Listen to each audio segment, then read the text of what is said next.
to your very own station of economics on your tips. आज आता है हमारे वीडियो नंबर 32 पे, और वीडियो नंबर 32 का मतलब है थ्योरी ऑफ सप्लाई पे। इससे पहले थ्योरी ऑफ सप्लाई से रिलेटेड एक वीडियो और बन चुकी है जो कि हमारी वीडियो नंबर 31। ठीक है, सो आफ्टर व्यूइंग 31 को देखने के बाद हम 32 को स्टार्ट करते हैं। ठीक है, सो 32 का टॉपिक, पहला टॉपिक लीनियर सप्लाई फंक्शन। अब देखो, हमने पहले डिमांड में पढ़ा था लीनियर डिमांड फंक्शन कि हम किसी भी प्राइस पे डिमांड निकाल सकते हैं। वैसे ही what is linear supply function कि हम किसी भी प्राइस पे सप्लाई भी निकाल सकते हैं। कैसे, वो देखो। इसका फॉर्मूला देखते हैं पहले।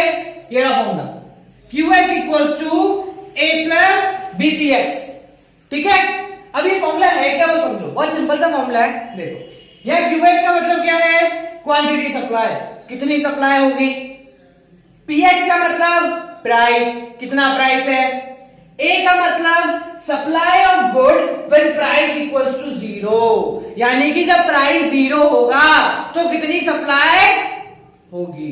ठीक है, एंड व्हाट इज B का मतलब स्लोप ऑफ सप्लाई, यानी कि प्राइस के चेंज होने की वजह से सप्लाई कितनी बदलती है।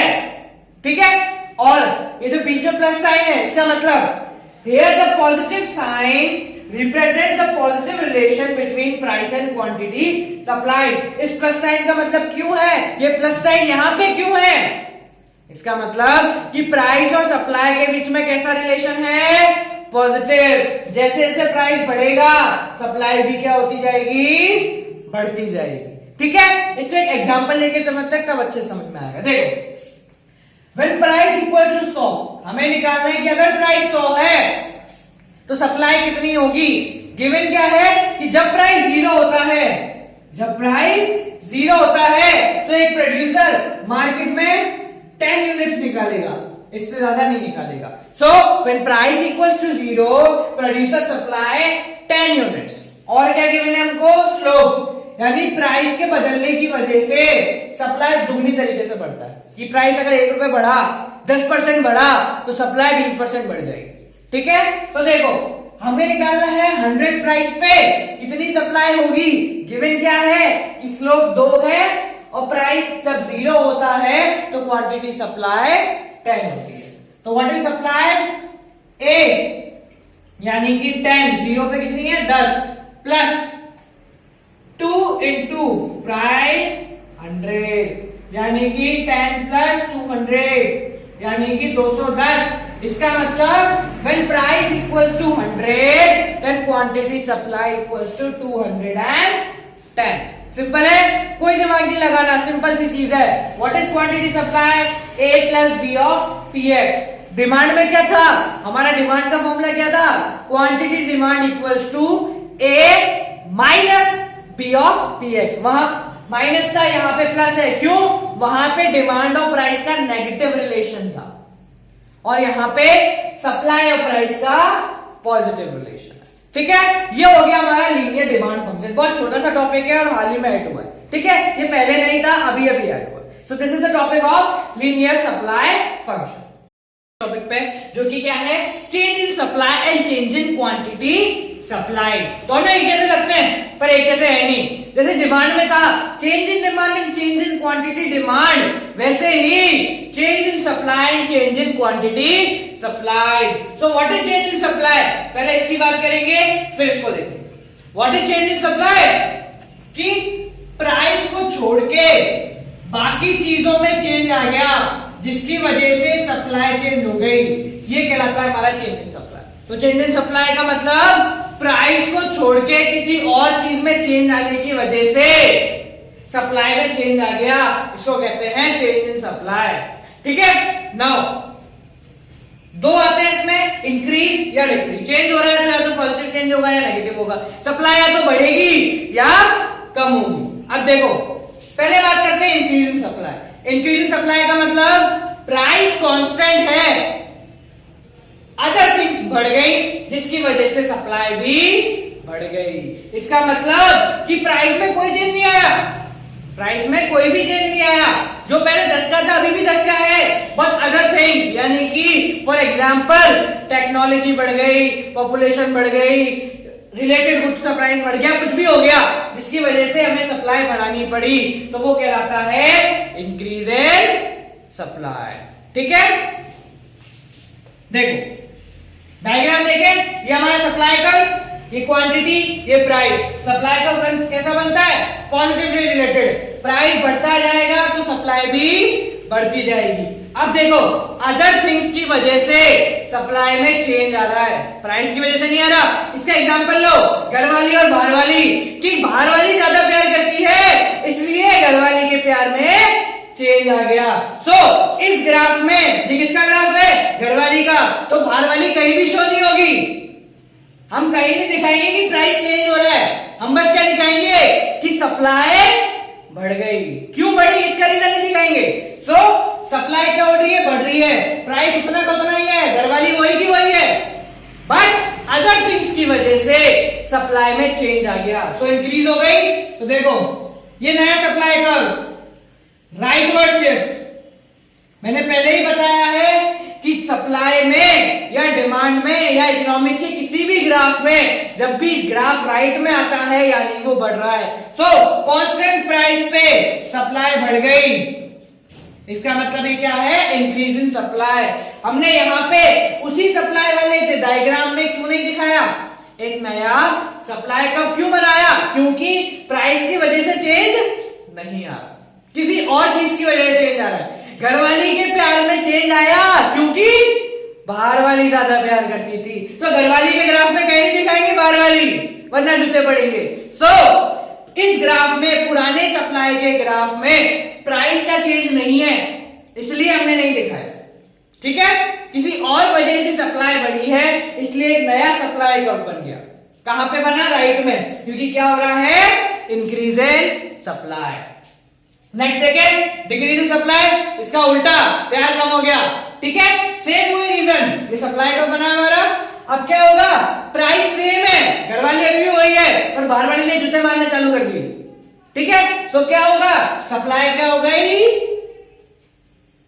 कम हो गई। सेम प्राइस पे सप्लाई क्या हो गई? कम हो गई। क्यों? अदर थिंग्स की वजह से, इसलिए एक नया सप्लाई कर्व बना। कहां पे? लेफ्ट में शिफ्ट हो गया। क्यों? क्योंकि अपनी सप्लाई क्या हो गई? कम हो गई। प्राइस कांस्टेंट है, अदर थिंग्स की वजह से सप्लाई में चेंज आया, इसलिए सप्लाई कर्व क्या हुआ? लेफ्ट में शिफ्ट हो गया। शिफ्ट क्यों हुआ? क्योंकि प्राइस इतना ही है, किसी और वजह से हमारी सप्लाई में चेंज आ रहा है। तो ये है change in supply. Change in supply का मतलब प्राइस को छोड़ के बाकी वजह से सप्लाई में चेंज आना। दो होते हैं इसमें, या तो इंक्रीज या डिक्रीज। इंक्रीज में बढ़ जाएगी सप्लाई, डिक्रीज में सप्लाई कम हो जाएगी। ठीक है, नेक्स्ट आते हैं change in quantity supplied. Change in quantity supplied का मतलब अदर थिंग्स कांस्टेंट है, प्राइस की वजह से सप्लाई में चेंज आ रहा है। अदर थिंग कांस्टेंट है, प्राइस की वजह से सप्लाई में चेंज आ रहा है, so that is called change in quantity supplied. उसमें दो होते हैं, extension in quantity supplied and contraction in quantity supplied. Extension का मतलब बढ़ जाना, ठीक है, तो सप्लाई इसमें बढ़ रही है, और कॉन्ट्रैक्शन का मतलब कम होना। तो देखो पहले बात करते हैं एक्सटेंशन। एक्सटेंशन का मतलब अदर थिंग्स कांस्टेंट है, प्राइस बढ़ी तो सप्लाई भी क्या हो गई? बढ़ गई। जैसे चाय में जितनी चीनी डालोगे उतनी मिठास बढ़ेगी, वैसे ही जितना प्राइस बढ़ेगा उतनी सप्लाई भी बढ़ेगी। अब देखो घरवाली की वजह से ही चेंज आया, इसलिए घरवाली के ग्राफ में यानी कि पुराने वाले ग्राफ में सप्लाई को बढ़ा दो। पुराने वाले ग्राफ में सप्लाई को बढ़ा दो। अदर थिंग्स उतनी की उतनी है, बाहर वाली ने कुछ नहीं किया।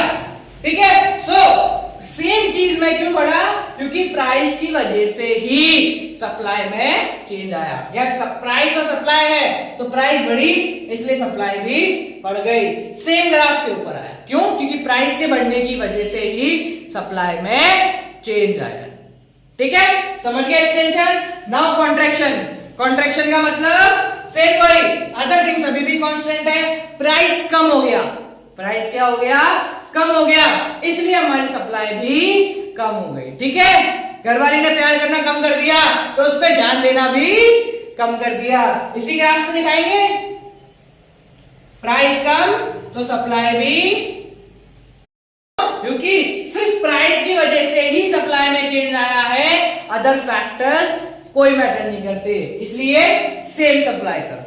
तो क्या देखा कि जब भी अदर फैक्टर्स की वजह से हमारी सप्लाई में चेंज आता है तो नया सप्लाई कर्व बनेगा, या तो राइट में या लेफ्ट में। बट अगर प्राइस की वजह से ही चेंज आ रहा है तो सप्लाई सेम सप्लाई कर्व पे या तो ऊपर पॉइंट आएगा या फिर नीचे पॉइंट आएगा। ठीक है, सो ये है हमारा आज का वीडियो।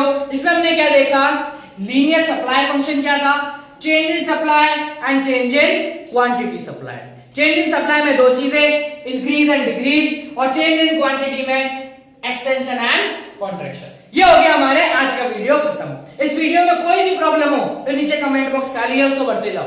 जितनी बार भरोगे उतनी बार खाली होगा, और भरोगे और खाली होगा, खाली होता जाएगा, वो कभी खत्म नहीं होगा।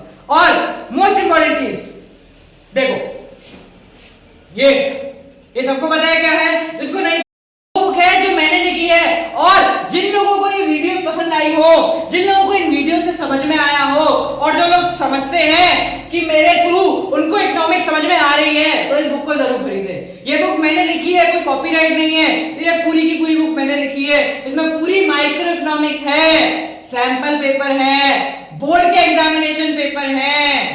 ठीक है, सो गाइस, जिन लोगों को भी वीडियो पसंद आई हो और बुक खरीदना चाहते हो वो मुझसे कांटेक्ट कर सकते हैं। मेरा कांटेक्ट नंबर 7690401256।